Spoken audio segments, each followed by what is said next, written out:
What's going on, everybody? My name is Mark Farzetta. This is the Farzy Show. It's presented by my good friend Steven Singer over there at Steven Singer Jewelers.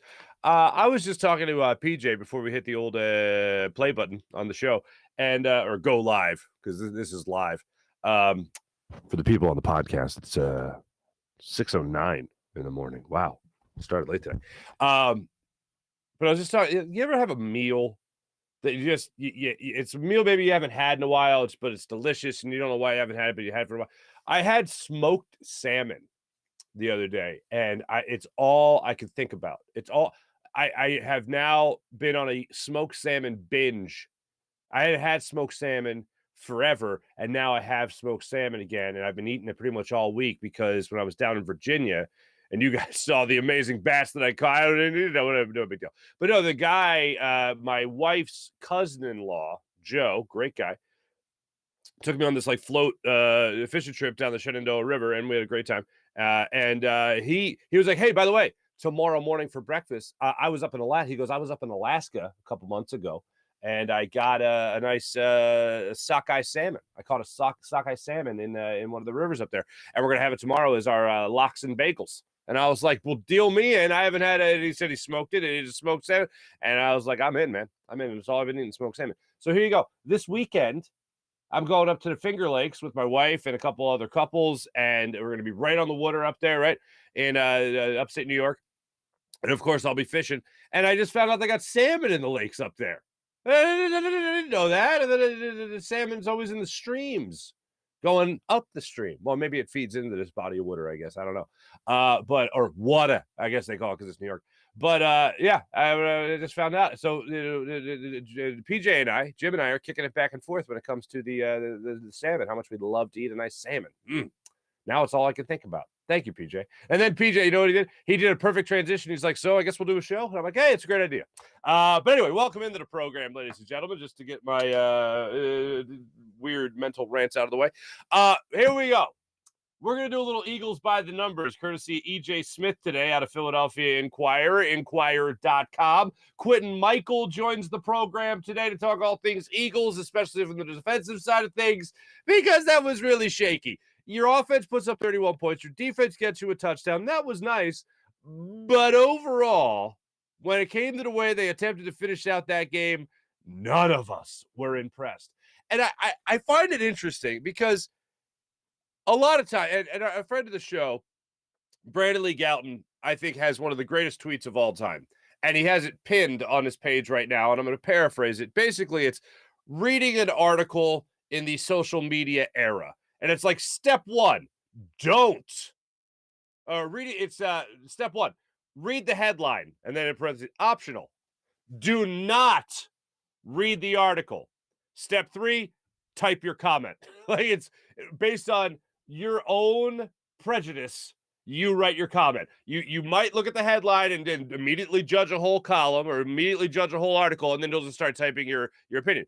Well, PJ and our social media team after the show, they put up my little rant on Jonathan Gannon, and literally I said in my rant yesterday that Jonathan Gannon actually pleasantly surprised me yesterday for 3 quarters of football. Not an entire game, but 3 quarters of football. So what do I get? Somebody taking to the old keyboard, beep, boop, bop, beep, boop, boop, bop. And what do? They go, how dare you say you're impressed? It was terrible in the 4th quarter. And I'm like, no, hey, you know what's funny about that? That's exactly what I said. Like verbatim. And it made me think of the Paul Rudd meme. Oh, look at us. Look at us. Look at us agreeing, basically. I had Quintin Mikell. I reached out to Quintin Mikell. Q&A podcast, by the way. Give you a little look-see here for the people watching the program. I had Quintin Mikell on the show. I wanted to talk to him because I need to know about this defense. And who better to talk to when you have a resource like Quintin Mikell? Who better to talk to than Quintin Mikell? So I said to him basically, and I'll just give you this little spoiler for the interview. I said, hey, it looked like 3 quarters. There's a little bit of a different Jonathan Gannon, a little bit of a different scheme, a little bit more aggression than we have seen from Jonathan Gannon, especially with the way he started out last season, up until really the latter stages of the second half of the season. He goes, yeah, that's pretty much what I saw too. It's just like, what happened in that 4th quarter? Well, that's where I bring in E.J. Smith from Inquirer.com, because I'll tell you what happened in that 4th quarter, and it's not just a 4th quarter problem. It was a problem throughout the entire game. E.J. Smith went into Pro Football Focus, got some fine numbers for us, and here they are, courtesy of EJ Smith of Inquirer.com. What did I make the biggest stink out of all the negative things, of all the things that bothered me in yesterday's show in the game on Sunday? The missed tackles were the things that stuck in my craw the absolute most, because that could be tracked to just bad practice habits. And with the Eagles not going live, not tackling to the ground, without practicing the thing that should end every play, as I said yesterday, tackles, the Eagles missed, by Pro Football Focus's count, not 3, not 7, not 10. They missed 15 tackles in this game against the Detroit Lions. 15. That's god-awful, especially when you think about some of the big plays that were sprung from those missed tackles. The first one that jumps to mind is the DeAndre Swift run in the first quarter on that 9-play drive where James Bradbury came up and whoop, just totally ole. And then the second one is my man Devontae Maddox. Oh, Jared Goff. Oh, not so fleet of foot, Jared Goff. Not exactly Barry Sanders in that Lions uniform, juking my man out of his shorts. That was a bad one, and that later set up a touchdown. These missed tackles are just a product of not practicing tackling. And we've talked about this since the Eagles really moved away from Lehigh. It's like, how much is the product going to suffer when you don't have these players practicing good form tackling? This is the NFL. These are guys that are pretty quick, pretty agile, pretty elusive. And if you can't practice how to bring them down, guess what? You're going to play how you practice, which is not very well. It's not very good. It's bad, actually. It's terrible. I'll use the word terrible. And 15 missed tackles like I had against the Detroit Lions is pretty damn terrible. One of the other things was a little bit more uplifting, and I don't get as much out of this number that I don't get as much as I'd want, because it measures one thing. It doesn't measure the amount of pressure that Jalen Hurts was under. But I thought this was interesting. 2 3/4 seconds. 2 3/4 seconds. 2.75 seconds was the release time from snap to release for Jalen Hurts when he got the ball in the pocket. That was his release time. That's a pretty good release time. Anything under 3 seconds is what you're going for. Last year, he averaged over 3.12 seconds in terms of his release time from snap to release. So Jalen Hurts' decision-making was better. I had talked about how I wanted to see him scanning the field in the first game of the season. I had talked about how I wanted to see that ball out quicker. He did both those things in this game. That's what gave me encouragement with Jalen Hurts. The problem here wasn't release time as far as I was concerned. It was the amount of pressure that he was under. I want to know how many times, what would be the percentage of dropbacks, did he get to the top of his dropback and then go, oh, damn, and then have to move off his spot immediately? Because it seemed like it was almost every single play.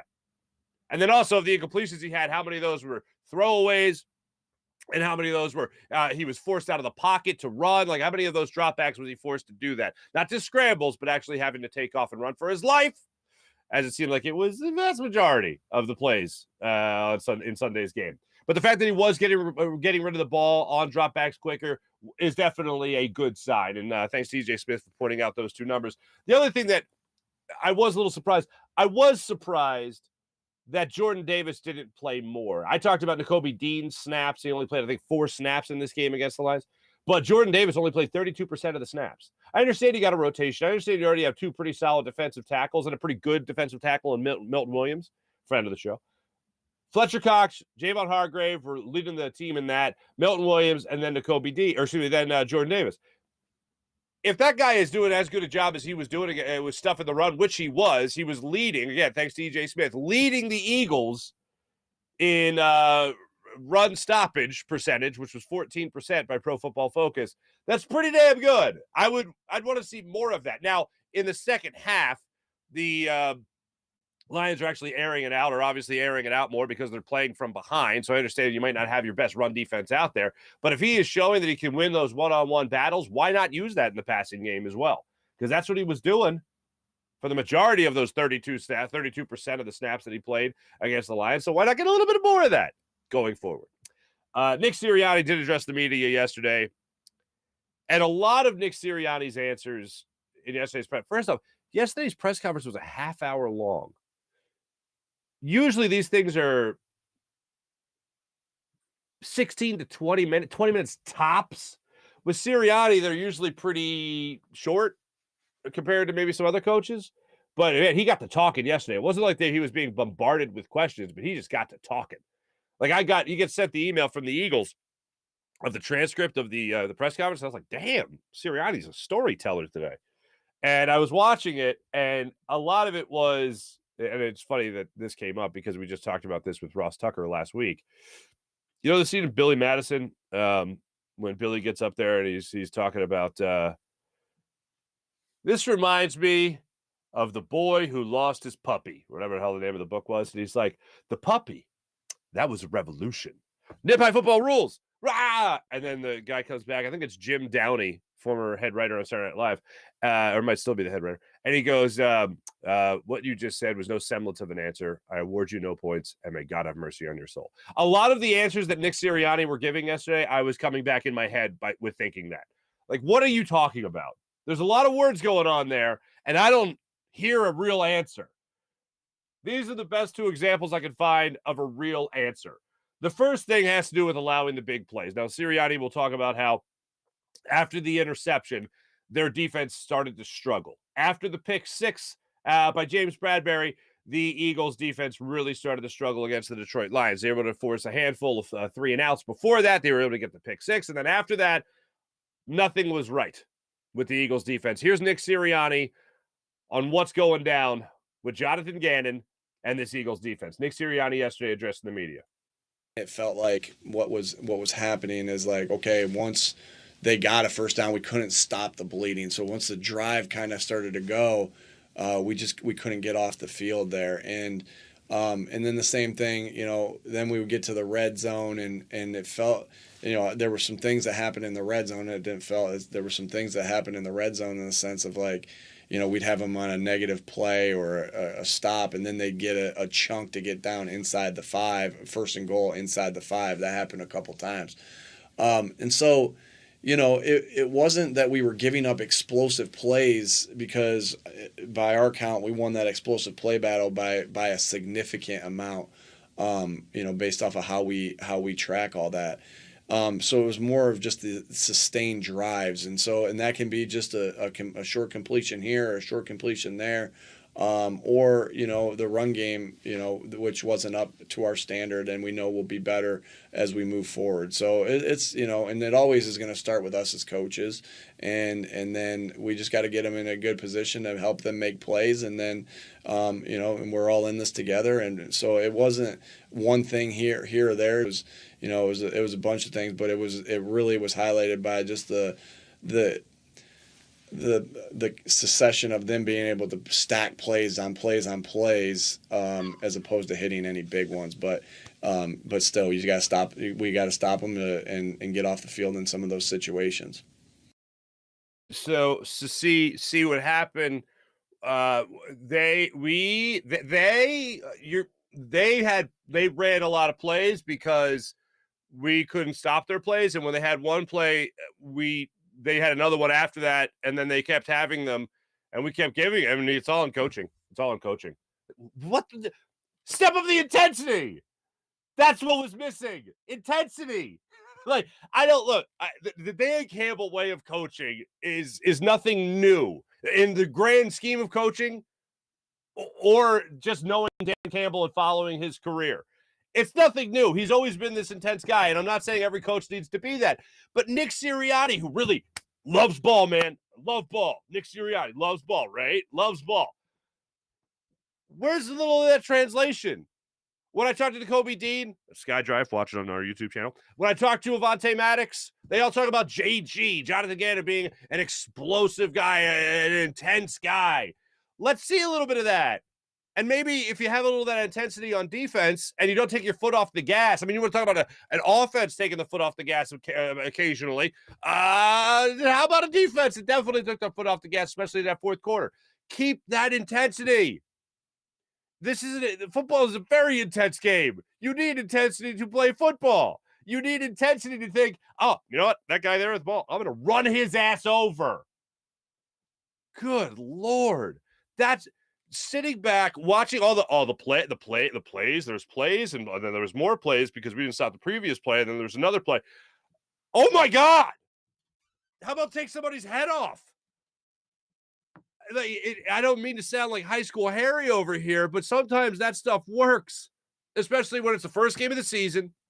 You're on the road, and you need whatever you can to get your hands on that can be motivating. 15 missed tackles. That's undisciplined. That means you're not practicing tackling. That means you're not practicing one of the essential things of football because, hey, newsflash, football is dangerous. I get it. But when you continue to see an offense have the success against you, either dial up something to beat that offense, or can I get one guy to come up and make a tackle? How about one guy that has been having success, a guy like Jordan Davis? How about having him on the football field just a little bit more? It was unbelievable. And I was waiting for some kind of actual answer from Nick Sirianni, and all he did was reaffirm that they were beating your ass in the fourth quarter. Yeah, they just kept having plays. You know what that means? That means you were losing. That means that they were spanking you. Well, I don't know if you guys know this, but if they have more if they have more plays and they have other first downs and they were sustaining drives. Oh, thanks. By the way, did you see the fight in Detroit after the game? A couple of things happened, man, and I hate doing this because with social media, I feel like every fan base can be a horde of jerks. I'll just say that. I remember when was it who the hell was it? Well, yeah, Russell Westbrook got the popcorn dumped on him. It was Russell Westbrook, yeah. When I got the popcorn dumped on him in Philadelphia, I was like, oh my goodness. And then it was like that same night or whatever, the same week, it was like Trae Young got spit on by a Knicks fan. A story came out about the Utah Jazz talking crap to I forget whoever it was, but like some awful stuff. It was like, yeah, every fan base has its pile of jerks. All right, every fan base has that. It's not just Philadelphia. And for whatever reason, Philadelphia still does have that whole thing. But Dallas throws trash at their injured quarterback, who's going to be out for 6 to 8 weeks as he gets surgery on his thumb. You see then the Detroit Lions, and there's a fight in the stands at the Cowboys game as well. By the way, if you missed it, the Cowboys lost to the Bucks. And then there's the Detroit Lions fans outside Ford Field, all out brawling. And I'm thinking to myself, yes, if this happened in Philadelphia, it would be front page news. It would be talked about more because we can't escape it. There's nothing we can do to escape it. We booed Santa Claus. We're the worst people. We threw snowballs at Santa. We're the worst people in the history of the planet. Yet social media highlights all the horde of jerks around the football field, around the league, around sports in general. And it's like, oh, yeah, that happened. And moving on. And if it's Philadelphia, it's like, just the tragedy. This is terrible. What am I going to tell my children? I don't know. Don't come to Philadelphia. Don't go to a sporting event ever, anywhere. What did you tell your kid? Your kid's going to come here on a field trip one day anyway. We got the Liberty Bell. What do you want? I almost feel like sometimes people are disappointed when they come to Philadelphia and they realize how cool we are. And I do think we're cool. I'm not just saying that. When I went to, where the hell did I go? That town over there, Paris. I went over there and everyone told me that the Parisians were going to be big jerks. Everyone was sweet as pie. Everyone was really nice. I feel like people are disappointed. It was almost disappointing. I was like, no, be rude to me. That's my French.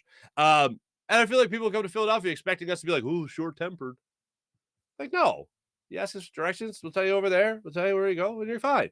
Where do you like to eat here? Everywhere. Everywhere is awesome. We're fine people. Despite our reputation. Reputation is unjust. But it really pisses me off because these things go out there as footnotes. And then it's every highlight that we'll see here from Philadelphia perspective. Oh, if it happened here. Oh, if it happened here. Oh, boy. People will be canceling flights to Philadelphia because we're so violent. Damn ridiculous. Before we get to Quintin Mikell, Phillies were off yesterday. There wasn't much change in the standings. The Braves, I believe, are now just a half game or 10 games up in the number one wild card spot. Phillies are still a game and a half up in that wild card spot, and the what's that team name that was behind us there? The Padres. They're 2 games up on the Brewers. Brewers were off, Padres were off, Phillies were off yesterday. Phillies started a 3-game series with the Miami Marlins today in Miami. So they got to go down to Miami now. They're on the road for the next 6 games before coming back to face the Toronto Blue Jays for a 2-game series, then a 3-game series with Atlanta. Excuse me, a 4-game series with Atlanta. This is the tough stretch for the Phillies. And we have talked about this earlier in last week, actually, we talked about it. This is a 3-game series against the Marlins. You got to stack them wins in this 3-game series on the road in Miami. 6:40 start time throughout the series. Just fun. 6:40 start time. Love it. But with this 3-game series, stack the wins against the Marlins and then handle your business against the Braves. Because this is a tough stretch here you have after this Marlins series. And you can't look past anything. You can't play down any opponents. All right? We've stopped doing that, hopefully, now that we got that out of the system for the last time, right? In the road, that last road trip, we went 1-5. But you're looking at it like this. You got the 3-game series here against the Marlins on the road. You got the 3-game series against the Braves after that on the road. The Braves, the Blue Jays, and then the Braves again. That's 4, 5, 6, 7, 8, 9 games against playoff teams. You yourself, Philadelphia Phillies, are a playoff team. Got to get the wins. 2 games up in a wild card spot. Excuse me, game and a half up. No, what about that? 3.5 games up in a wild card spot is great. Looking at it now, September 13th. Keep stacking them wins. It's going to be a tough stretch. It's going to be a bumpy ride. It's not going to be comfortable. But you're looking at a 9-game stretch right here where I am going to be happy. I'm going to be happy with 5 wins. I'm going to be ecstatic with 6 wins. But it's going to be a tough stretch of road here for the Phils. Hopefully they get a little revenge over the Toronto Blue Jays taking 2 of the games earlier in the season. JT Realmuto wasn't swinging the hot bat that he's swinging right now, nor was he playing the catcher position as he was. Now, that was pretty much a turning point for JT Realmuto not going north of the border due to vaccination status and not being able to play in that series. Phillies obviously struggled in that series. Now come get some. We got a little bit of time before that. But stack the wins the next 9 games. Make sure that you have yourself some success before you got the Cubs and then the Nationals for 4. Those on the road, and then 3 on the road against the Houston Astros. Those that 4-game Atlanta series is here in Philly, and those are the last 4 games the Phillies are going to be playing at home. That series goes from September 22nd to September 25th. But stack those with Zach Eflin, by the way, came off the 60-day DL, which is great. He's going to take a bullpen role. Sir Anthony Dominguez already got his first action for the Phils 2 days ago since coming back from the DL, so that's great. Excuse me, IL. So it's great to have those guys back and available in the bullpen. Let me tell you about my man Steven Singer of Steven Singer Jewelers, the other corner of 8th and Walnut, right there in Philadelphia. Ladies and gentlemen, looking to get engaged and also looking to feel comfortable when you're buying something that is expensive. When you talk about that engagement ring, but it's Steven Singer, you know you're paying the best price. You might even say the perfect price, because that's what Steven says. You're going to go in there, the other corner of 8th and Walnut, you're going to talk to a staff of real jewelry experts, and you're going to get the perfect price. Some other places you got to worry about haggling or negotiating. You have to have that pressure in with you. You already got to make a big decision. Why make it harder than it has to be? Trust the man's been doing it for 40 years in Philadelphia. 40 years in the love business in the city of brotherly love. Steven Singer takes care of his customers with the perfect price. He doesn't mark things way up just to mark it down a couple of bucks in front of you, make it feel like you was, you really got me there. No. Perfect price from the moment that you walk in, and a real jewelry expert will walk you through everything.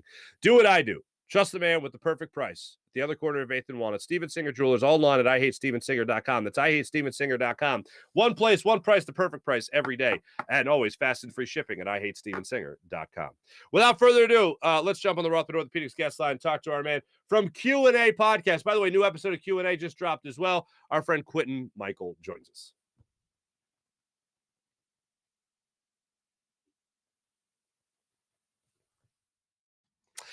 And joining us right now, the Rothman Orthopedics guest line, our good friend from Inside the Birds Empire, as we like to refer to it, and Q&A with Quintin Mikell and Jason Devon, former Eagle himself, Mr. Quintin Mikell. What's going on there, Quintin? Hey, how's it going, man? Thanks for having me. Of course. Now, I understand we're in a whole new season here at Q&A with you and Jason Devon. Your new episode drops about right now at the time we air this on Tuesday morning. How have you likened a full season under your belt of Q&A and being a talk show host all of a sudden? It's been a tremendous experience, man. I've learned so much, especially behind the scenes and how things work with that. And yeah, it's been fun, man. Me and Jason, we have a good time with it. It's fun to be able to just speak our minds and say our piece and not worry about being PC. So it's been awesome, man. We love it. That's fantastic. I'll get your take on it right now, specifically the defensive side of things. We'll talk about Jalen Hurts in a second. But for me, I don't even think it's fair to say it was the tale of two halves. It was like the tale of three quarters and then an awful fourth quarter is kind of how I felt watching this Eagles defense. I actually and agree or disagree, but please tell me. I thought Jonathan Gannon for three quarters was actually more aggressive. I saw a corner blitz. I think I saw a safety blitz. Linebackers filling the gaps. I saw 5-man rushes. And I was like, this is where did this guy come from? And then the third quarter was like, all that went away. What did you make of this Eagles season opener against the Lions? So I was very excited with the defense. I agree with you. I think the second half was not really indicative of what the first half showed. I like the creativity. I like the blitzing. I think it was more. It's a pretty young team, still a young coach. I think it was more of a kind of an up and down type of game. So like you start the game off kind of slow. They're running the ball. They pick it up the second half, get the pick six. The second drive, get the pick six. That kind of blew the game open a little bit.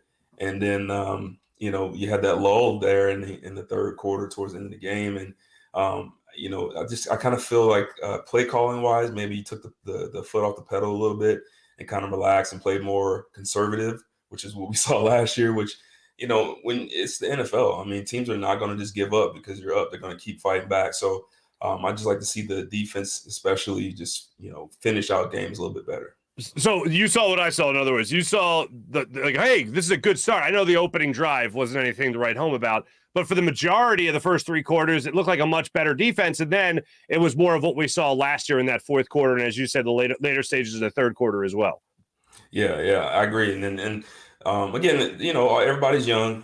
Maybe, you're starting to prepare and look forward for next week. You think, the Lions are going to, tuck tail and end the game and give up. But, what you saw, and I was kind of impressed with the Lions and the fact that they kept fighting. And, in years past, they probably would have ended up getting blown out, but they kept fighting, kept coming back into the game. And this is an important lesson for this team is no matter who you are playing, no matter how many points you're up or how well you're playing, you have to finish the game. So that's hopefully the coaching staff is kind of drilling that home early in the season. Certainly. One more takeaway I had defensively.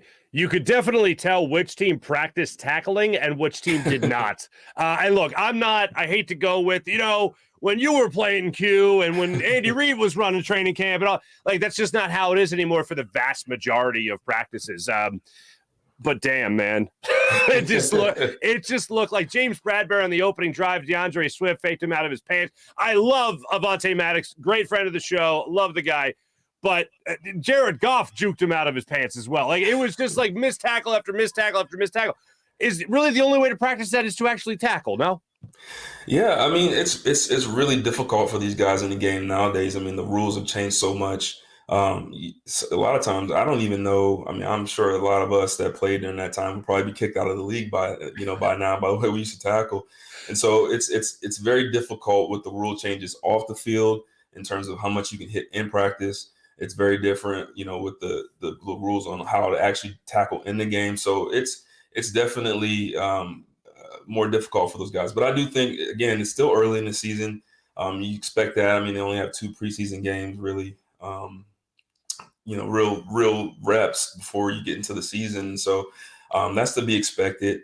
You want to see them kind of nip that in the bud, and next week, tackle a little bit better. Yeah. Real quick, I haven't asked you this question. What do you make of the conversation in preseason when they talk about, it's not even just preseason games, it's the joint practices. It's like, oh, hey, we won practice today. Like, when you hear we won practice, do you scratch your head as much as I do? I get, like, for me, I get it. I understand, like, even if it's just a practice, you want to go out there and compete. And so it's all about competition. And that's one thing that Sirianni's always drilled home is we're going to compete every time we're on the field. So I get that part of it. I am not a huge fan of the joint practices. I think they can be productive, but they can also be very counterproductive in a lot of different ways, as we saw what happened with Aaron Donald, swinging his helmet around. So I'm not a huge fan of it, but when you only have 2 preseason games, you really have to find another way to create game-like competition type reps. So I get it. You mentioned, kind of the rules of tackling, and one of the things that has been highlighted, especially with Jalen Hurts running the football as many times as he did against the Lions, when he would slide, there was a lot of contact after he slid. Nick Sirianni said in his press conference yesterday that the way he interprets the rule, is that when a quarterback slides feet first and there's no one in the process of being about to hit them, whatever that means, they can hit them as long as it's not in the neck or the head. How do you understand that rule, and how would you play it as a defensive player in today's NFL? Yeah, it's a tough one. I remember when I believe I was with the Rams. We were playing the Niners, and Kaepernick was still quarterback, and I remember him taking off on a long run down the middle of the field, and I came up full speed because he's a running quarterback. You're not sure if he's going to go down, if he's going to juke you, like you're not sure what to do. And he ended up sliding right under me, and I kind of went over him, and I got a penalty. And actually, I don't think I got a penalty. I think they picked it up, but I ended up getting fined for it. They rescinded the fine. I argued my case pretty good. But that's the kind of battle that you're dealing with is, as a defensive player in a split second, it's hard for you to figure out exactly what's going to happen, especially with a quarterback as dynamic as Jalen is. So it's a tough thing. Me personally, though, if I'm a defender, the first time I see and I feel like the quarterback's easing up and he's going to slide, I'm going to play it safe. Now, if that happens and he continues going, what happened in last year with the Pitt quarterback, Kenny Pickett, then it's on after that. I'm going to try to smack you every time. So I think, running quarterback or not, it's on the refs to protect those guys and make sure they're not taking those extra hits. I always thought, and I remember watching that last year when Kenny Pickett was at Pitt, and I remember looking at it going, why don't more quarterbacks do that? But at the same time, it's like crying wolf then. It's like inviting the defensive player to make sure he hits you, because that's obviously something that's always, you always got to be concerned with. So how difficult is that as a defensive player? Because if you do have that running quarterback, like you had Kaepernick, like the Lions had Jalen Hurts, how do you hold up on a hit? And if the guy is going down naturally, if you're revving up to hit him, you're going to try to go down as well, where inevitably you're going to end up making contact with his head or neck.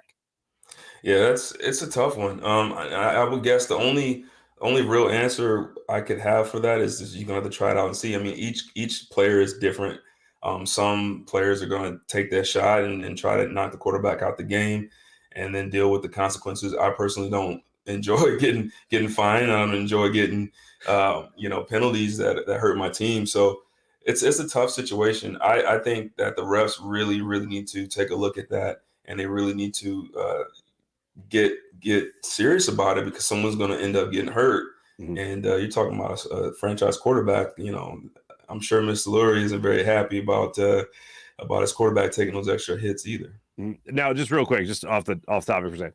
When you argue your case and when you're fined by the league, is it just you talking? Is it the agent? Is it somebody from the team? Or are you just representing yourself? I think the last time I represented myself. So it's you get a chance, you get the fine. First of all, you just show up to your locker and there's a FedEx in your locker. So you already know, like, oh, here we go.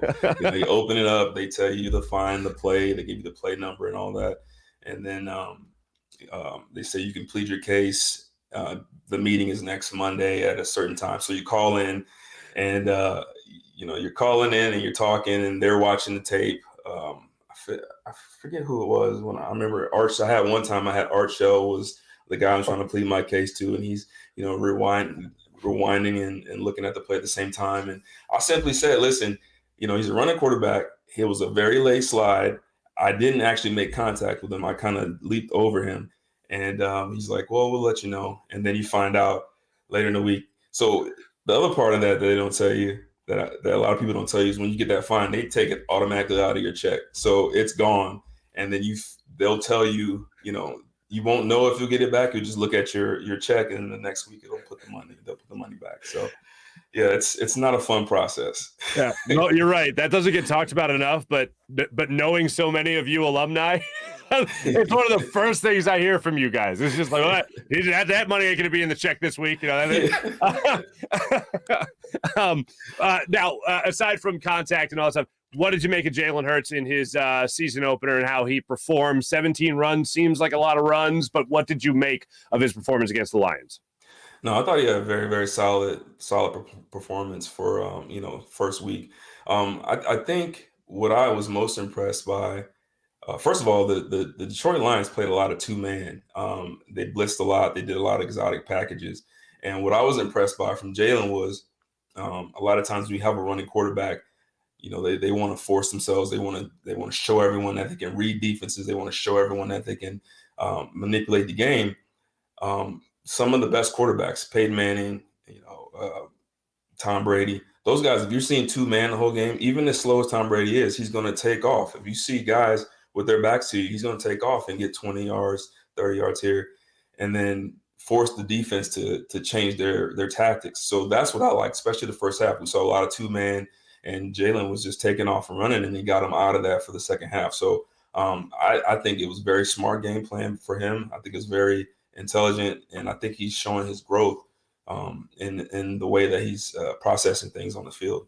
I have to ask you about CD Deuce, one of the latest acquisitions on the defensive side of the ball for the Eagles. Right before the season started, all of a sudden he finds himself playing safety, playing slot, sort of linebacker, that versatile role. Jonathan Gannon talked about it last week. What are you making of CD Deuce in terms of what he could bring to the table here with the Eagles as he gets to know the playbook more and more? Oh, it's phenomenal pickup.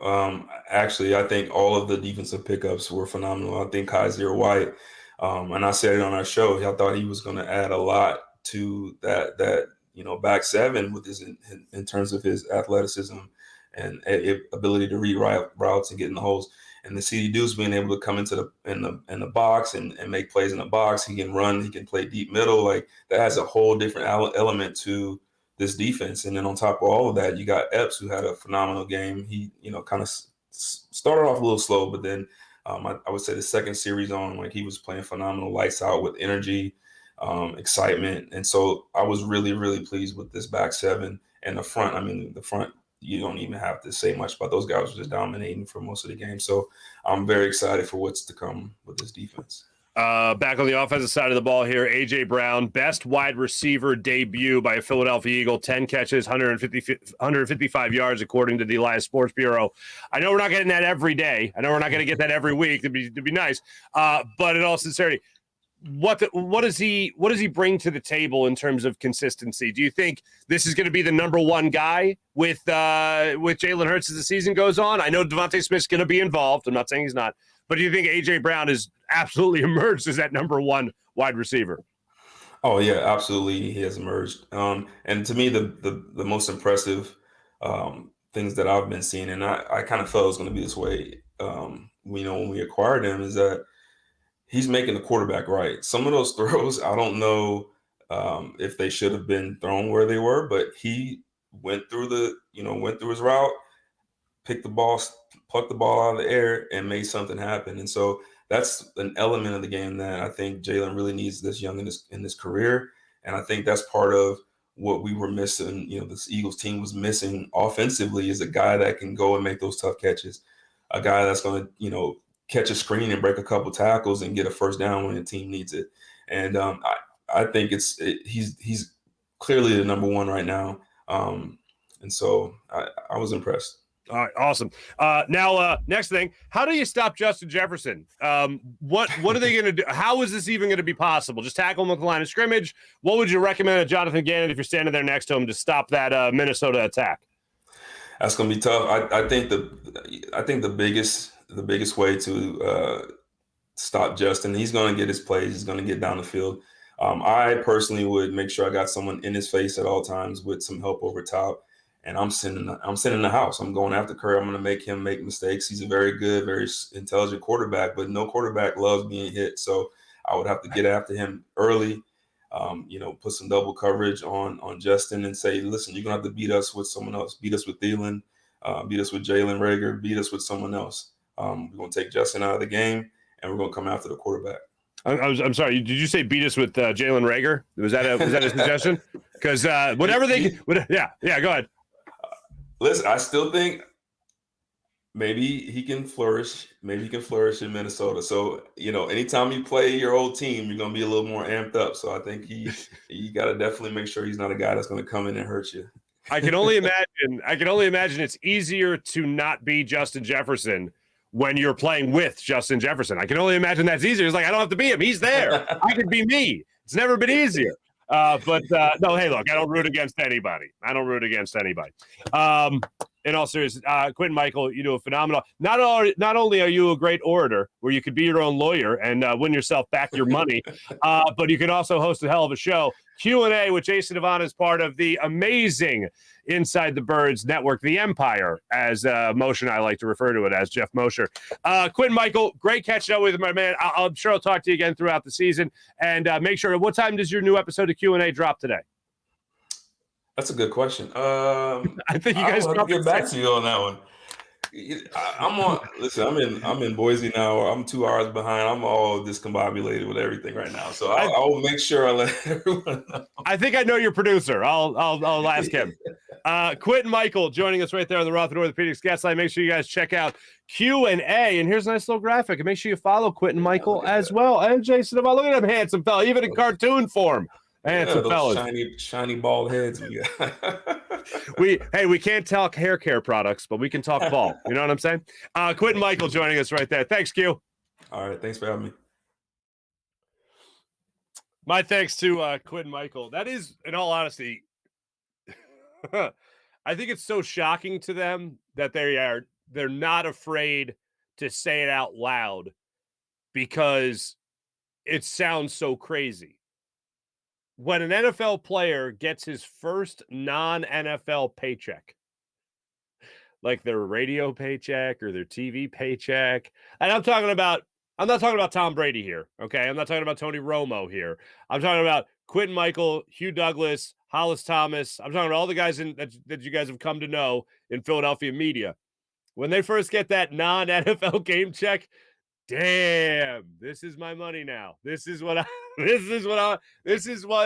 making now. Okay. They're not shy about that, saying that out loud. And then they're also then they're not shy about telling you about the way they get fined. Like Quintin, Mikell talking about getting the FedEx. I've heard this story from a ton of ex-athletes. They walk into their locker. Oh, damn. They open it up. You've been fined. We took your money. And they're just like, yeah, the money just comes right out of your check. They don't even tell you. It's like somebody just threw in the worst tax imaginable, unannounced. And it's just gone. I'm glad he won, though, because that is a difficult thing. And I've thought about that a lot. And the play we were alluding to was Kenny Pickett kind of slowed up and he acted like he was going to go down. And then he took off again. It's like, okay, all right, if you're going to do that, realize then that I have to play you as if you're going to do that to me every time. Because I don't want to look like the jackass that's getting burned by the quarterback. And you're putting a lot of other quarterbacks in danger, too, because it's not just playing against Colin Kaepernick. It's not just playing against Kenny Pickett in college. It's not even playing for the Steelers now. But Mitch Trubisky gets that title. But when you watch this, when you watch the NFL, when you watch any football, college even, you have to be prepared. If it happens to you one time against especially someone who's not a runner and you're expecting to go out of bounds or slide or whatever it might be, you then have to be like, well, that one time Jared Goff burned me, so I got to make sure I take down every quarterback that's running my way. By the way, I don't think I played it for you earlier. This is it right here. This is Nick Sirianni trying to sum up the rule. He was asked about it by Les Bowen yesterday on the show, or yesterday during the press conference, about how he understands how he interprets the rule from the NFL. This is how Nick Sirianni broke it down yesterday at his press conference. Here's the way the rule reads, and I can just educate us on the way it reads, and the way it reads is that if Jalen slides before anybody is committed to tackling him, then they can't touch him, right? So now when he slides and the guy is already in the process of making the tackle, like because the guys can't just let up, right? We wouldn't want our guys to teach it that way either, right? Because if he hasn't started his act of sliding, we want those guys to continue on the process of trying to tackle him. So if he starts his slide while they're in the process of trying to tackle him, he's free game, except for in the head neck area. So basically, Walker's issue was hitting Jalen Hurts, not hitting him, but hitting him in the head, which is automatically going to get that flag no matter how much of a mobile running quarterback you might be, no matter how many times you've ran the football in a game, you're going to get that call if you get hit in the head, if the ref just is watching the play. But I never heard that before. I never heard that you can hit a quarterback that's going down as long as you were in the process of hitting him. And this is where the NFL, they just have a problem because there's no other way to play this. If you're a defensive player and all that stuff leading with the helmet, and I understand the objective of the league, but if I'm a defensive player and you're going down, as I'm going down with my shoulder, I can't pop my head off my shoulder, hold it in my left arm, and then try to tackle you with the right side of my body. Like, you're going down, your head's going down, you're not going to have complete control over where your helmet's going. So the helmet-to-helmet contact thing is rough. Now, when you go down also with the shoulder, which the contact was made shoulder to head on Jalen Hurts, that's unavoidable if you're just trying to go down and make sure you get the quarterback. Because it's not like you're running, you're thinking make the tackle. Oh, wait, let me hold on a second and see if he's going to slide. Yes, he's sliding. I don't have to do anything. You're going to continue to play. That's what's so difficult about watching a replay in slow motion. Like, all I'm arguing here is really there's no ill intent. But when it comes to making that hit, it's kind of hard to hold up in any way when a quarterback's going into a slide. And this is something that we're going to have to worry about as the season continues, because this is how Jalen Hurts is going to play. And now here's what we can hope for. Hopefully Jalen Hurts isn't forced out of the pocket as much as he was in this game. I know a lot of people will argue that he runs too much, and this was my argument yesterday, talking about how, he runs too much. Yeah, but running for your life is different than running too much. Like, if he just dropped back and was gone every time, one read and done, then I'd have a problem. All the things that I saw in this game were mostly because of pressure. All of the, like, when I went back and watched it again, I told you guys yesterday, I watched the second time, and I'm like, okay, a lot of the reaction, a lot of the runs were reaction runs. They weren't like he was back in the pocket, had time, one progression, gone. It was back in the pocket. I think I got, oh, God damn, oh, no. And then take off. Pressure's in your face. And the one time he did have pressure in his face, he threw that beautiful 50-yard pass to A.J. Brown down the sideline. And the offensive line was backed up right on him, and he popped it right over him for a perfect throw. And again, numbers-wise for Jalen Hurts, he was getting rid of the football 2.75, so 2 3/4 seconds from snap to release, which was, better than last year, which was 3.12. So that was good to see. My thanks to Quintin, Mikell, for coming on the show. Great catching up with him. As always, make sure you guys check out the phenomenal Q&A podcast with him and Jason Avant right there as part of the Inside the Birds Empire. Let me tell you about, hey, speaking of empires, how about Manscaped? An empire of below-the-waist grooming. It's called a transition, folks. Let me tell you about the Lawnmower 4.0 trimmer, the Weed Whacker ear and nose hair trimmer. I'm not much of an ear hair guy. I think maybe my later stages. My grandfather didn't have that either, so that's good.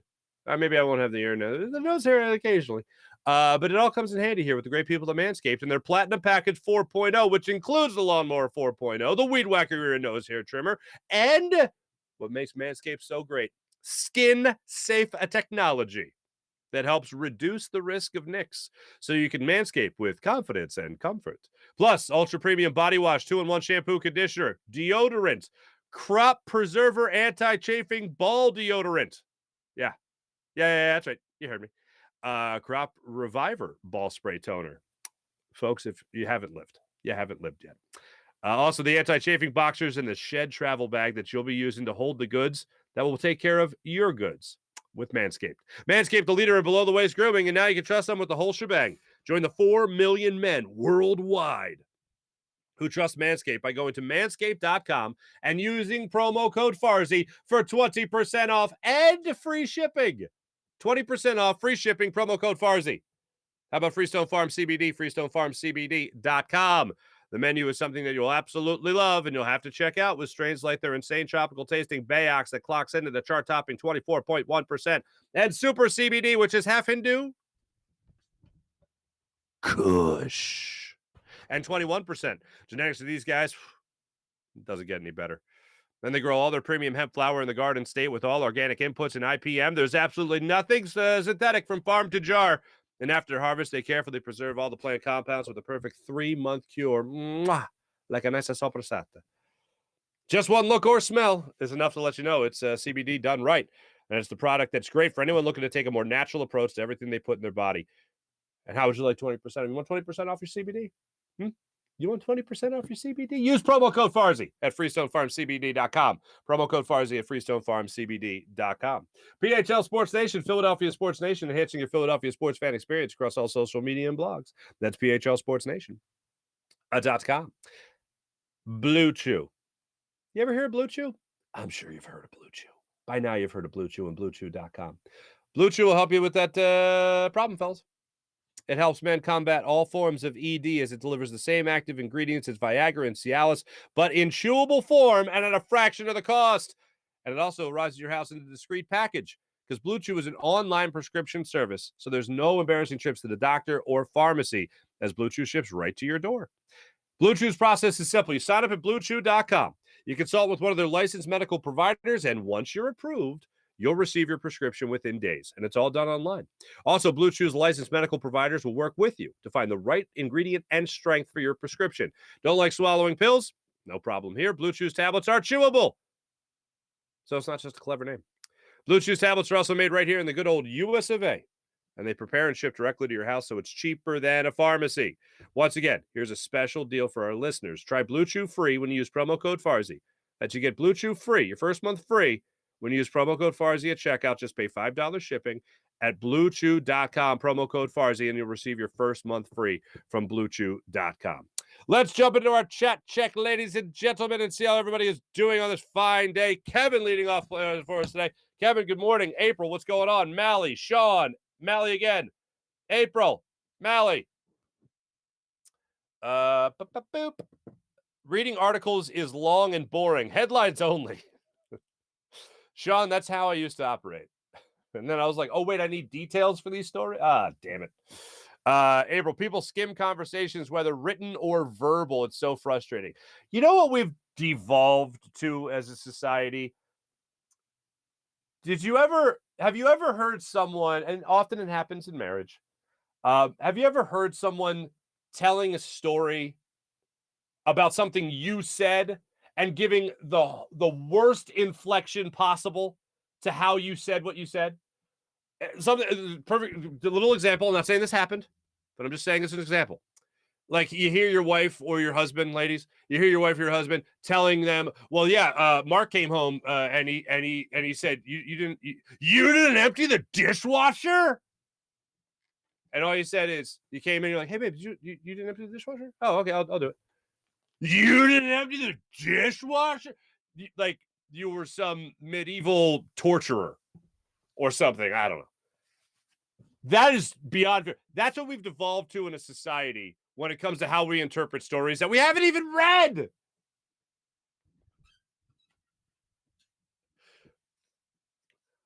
Are you feeling okay? Are you feeling okay? Maybe there's a slight exaggeration, but you get the idea. Beep.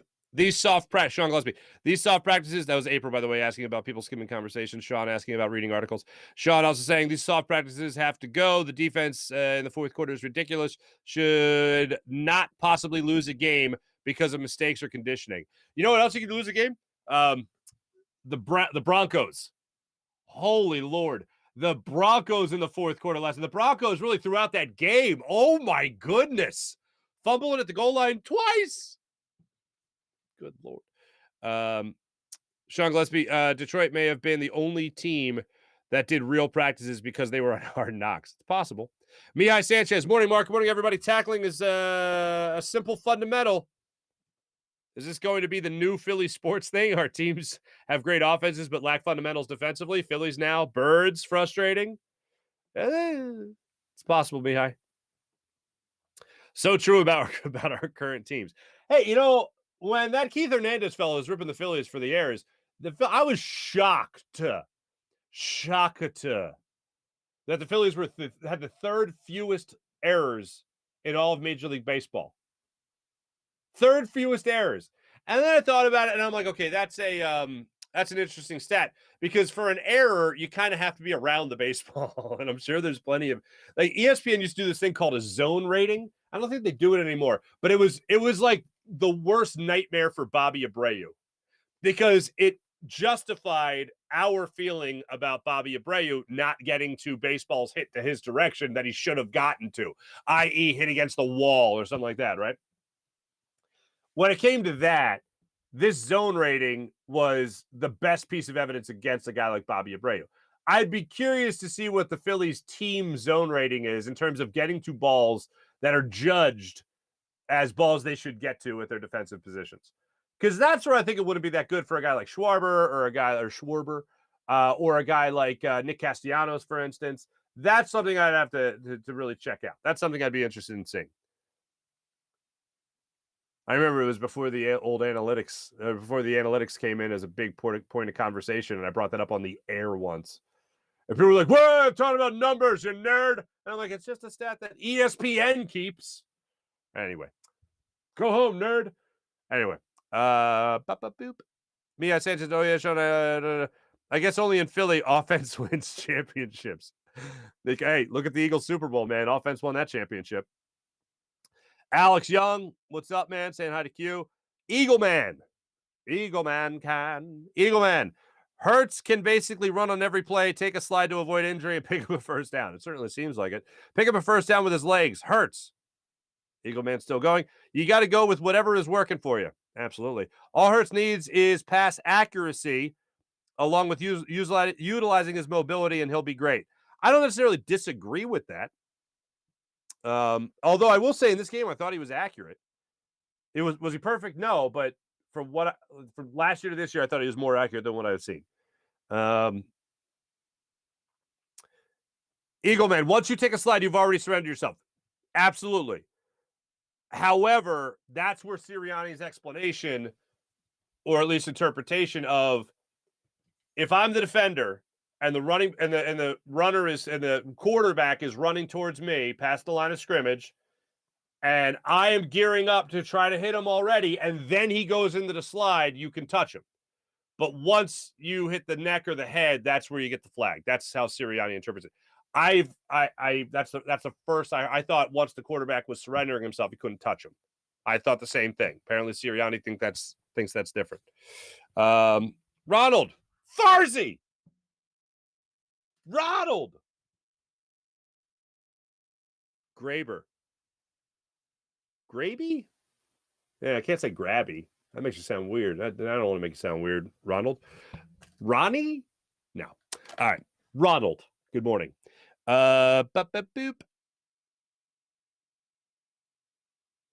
Hurts, other than that, barely got touched on his rollouts. Yes, he was pretty damn safe with the football. And one of the first things I acknowledged in yesterday's show was his smarts to get rid of the football. Not, no, I can fight. I can make this happen, like Carson. Oh, no, it's still a play in here. Nope, no play. Get rid of it. Spike it. Throw it to the line of scrimmage. Throw it out of bounds. Whatever. Thank you, Denver. My survivor pick. I'm out already. Oh, Jim. Pots and pans. Sorry, buddy.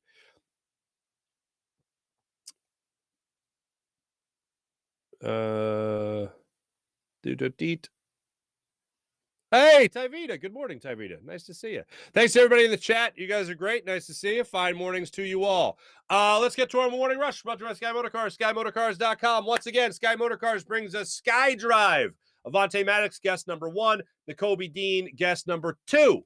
So make sure you check out those episodes on our YouTube channel. Also, tonight, Phillies back in action, 6:40 start time. Mentioned it already. Bailey Falter gets the start against Sandy Alcantara. Cool. Sandy Alcantara, back against the Phillies. I believe it's his second straight start against the Phillies, and it is. Sandy Alcantara, 3 of his last 4 starts, he's allowed at least 5 runs in 6 innings or less. Phillies were able to get the win Phillies lost that Alcantara start, unfortunately, despite taking him for 5 runs over 6 innings of work on 8 hits.